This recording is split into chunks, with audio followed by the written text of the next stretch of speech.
বাংলাদেশের সাবেক সেনাপ্রধান জেনারেল অবসরপ্রাপ্ত আজিজ আহমেদ এবং তার পরিবারের সদস্যদের উপর নিষেধাজ্ঞা জারি করেছে যুক্তরাষ্ট্র। গণতন্ত্রের অবনতি ও দুর্নীতিতে জড়িত থাকার কারণ দেখিয়ে মার্কিন পররাষ্ট্র দপ্তর এই নিষেধাজ্ঞা জারি করে। জানার চেষ্টা করব কেন এই নিষেধাজ্ঞা।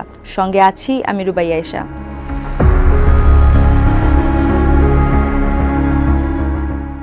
যুক্তরাষ্ট্রের পররাষ্ট্র দপ্তরের মুখপাত্র ম্যাথিউ মিলারের দেয়া বিবৃতিতে বলা হয়েছে, তার তৎপরতার কারণে বাংলাদেশের গণতান্ত্রিক প্রতিষ্ঠানগুলো দুর্বল হয়েছে। সরকারি প্রতিষ্ঠান ও কার্যক্রমের ওপর থেকে জনগণ আস্থা হারিয়েছে। জেনারেল আজিজ আহমেদের বিরুদ্ধে ঘুষ গ্রহণের অভিযোগও এনেছে যুক্তরাষ্ট্র। দাবি, ব্যক্তি স্বার্থে সরকারি নিয়োগের ব্যবস্থা করে দিয়েছেন তিনি। নিয়ম বহির্ভূতভাবে সামরিক বাহিনীর ঠিকাদারি দেওয়ার জন্য ভাইয়ের সঙ্গে তিনি যোগসাজশ করেছেন বলেও অভিযোগ করা হয়েছে। অপরাধী ভাইদের বাঁচাতে দুর্নীতির আশ্রয় নেন বলেও দাবি করেছে মার্কিন পররাষ্ট্র দপ্তর। বিবৃতিতে জানানো হয়েছে, বাংলাদেশের সাবেক সেনাপ্রধানকে foreign operation and related programs appropriation অ্যাক্টের 7031C ধারায় অন্তর্ভুক্ত করেছে পররাষ্ট্র দপ্তর।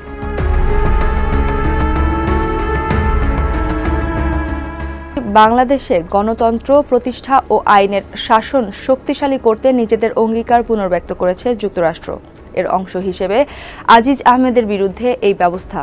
বিবৃতিতে বলা হয়েছে, বাংলাদেশের দুর্নীতি বিরোধী কার্যক্রমকে নানাভাবে সমর্থন ও সহায়তা দেয় যুক্তরাষ্ট্র। এর মধ্যে রয়েছে সরকারি সেবায় স্বচ্ছতা ও সহজলভ্যতা, ব্যবসায়িক পরিবেশের উন্নতি সাধন এবং মুদ্রা পাচার সহ অন্যান্য অর্থনৈতিক অপরাধের তদন্ত ও বিচার নিশ্চিতের সামর্থ্য বাড়াতে সহযোগিতা।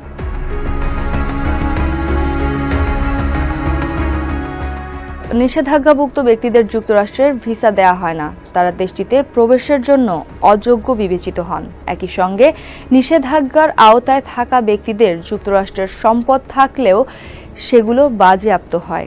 মার্কিন নিষেধাজ্ঞার ফলে র্যাব যুক্তরাষ্ট্র ও তার মিত্রদের কাছ থেকে যে সুবিধা পেত সেগুলো বাতিল হয়ে যায়।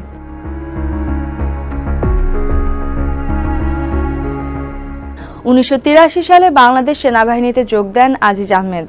কর্মজীবনে ফিল্ড গোলন্দাজ রেজিমেন্টের অধিনায়ক হিসেবে দায়িত্ব পালন সহ গোলন্দাজ রেজিমেন্ট বিদ্যালয়ে প্রশিক্ষণের দায়িত্ব পালন করেছিলেন তিনি।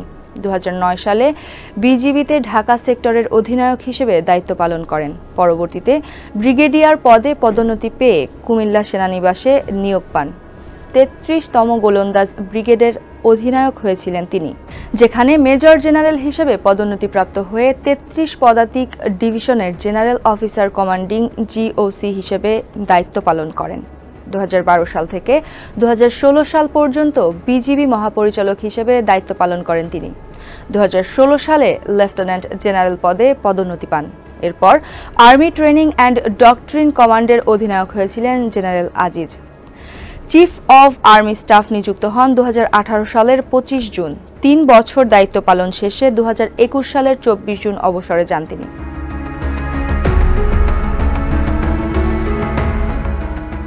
জেনারেল আজিজ আহমেদের আরও 4 ভাই রয়েছে।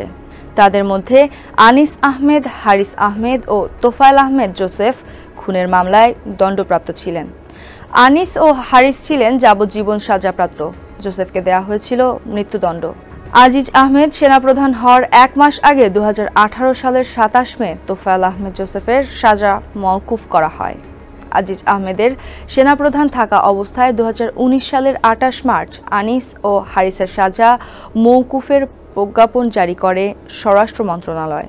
সে সময় স্বরাষ্ট্রমন্ত্রী আসাদুজ্জামান খান বলেছিলেন, নিয়ম মেনেই সেনাবাহিনী প্রধান জেনারেল আজিজ আহমেদের 2 ভাই আনিস আহমেদ ও হারিস আহমেদের সাজা মওকুফ করা হয়েছে।